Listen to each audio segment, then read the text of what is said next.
be asked to look at a painting for my own opinion is quite new for me. I think we're all really interested in the world around us and how it looked in years gone by. But New Mills goes one step further. This time, Nick merges a beautifully painted landscape with how that same location looks today. We go from the detailed painting on the left into the photograph on the right, and they merge seamlessly somewhere in the middle. And I can see the beauty in both of them. We travel from the bucolic nostalgia of the painting into the detailed reality of today. And as the viewer, I'm vaguely familiar with both of these.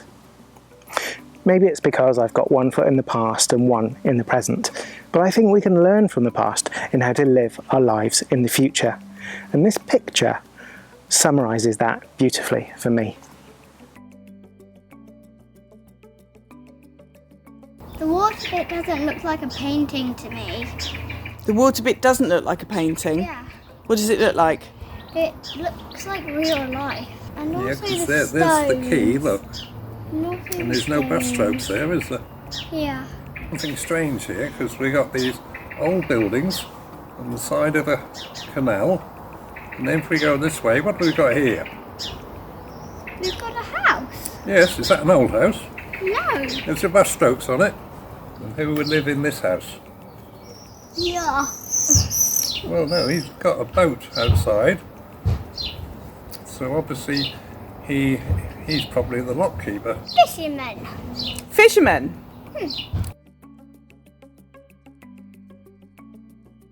Okay, what have we got here? Painting and a photograph of a river. Life on the river looking pretty idyllic in the painting. I'm not too keen on the photograph bit, too crisp and clear. But I do like the mixed media concept.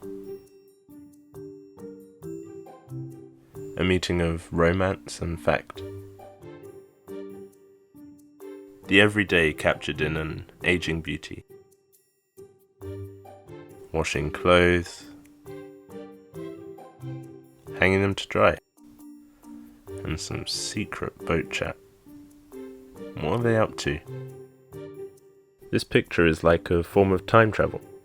Like when you look anew at an old photo of you. You think on what was, what is, and what's just around the river bend. Where my Pocahontas head's at, represent!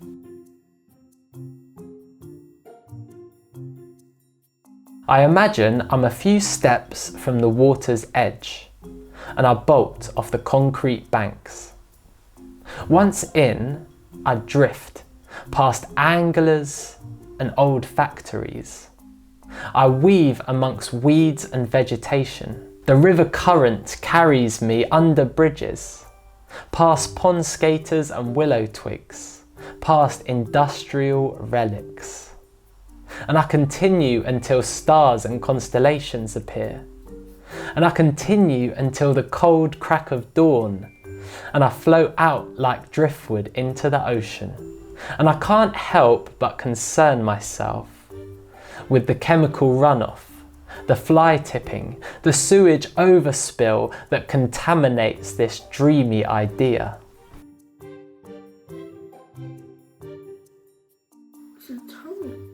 Other people. So that's how it looked years ago, and that's how it looks now.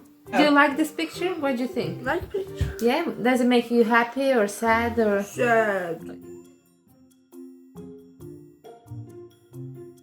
It's handy doing projects like this because it's given me something to focus on, and it got me out of the house, which was nice as well, and it got me to bits that, although I have photographed them in the past, I haven't been along the back river very much lately, and I did spend a fair while down there poking about in the undergrowth trying to work out where Cram might have sat with his paint box, and I think we nailed it. As far as I can work out, we did anyway. What's been interesting really is the fact that it steps further back than the photography I'd usually use. So I mean, the earliest stuff I've got really is about 1850, mostly Yarmouth, oddly. And it allows us to see through another window to see another environment. And of course, what is quite interesting about his work is, although it looks quite pastoral, he's actually recording an industrial area where people lived as well, which is pretty much what it still is. You know, it's marked, although it's changing now and increasingly becoming riverside housing, there's still car yards, and until recently there was a reclamation yard where he painted. I guess you're thinking about what has been in different places over time and how much things have changed or maybe even stayed the same. It makes me think of perception and of portals. The artwork blends seamlessly two moments captured in time of the same spot, a painting and a photograph, showing us what looks like less of a rip between the space-time continuum and more of a seamless join. Our perception of this spot might be so different if we were to wander past it without having seen this artwork. And yet, with the artwork, the space suddenly becomes different.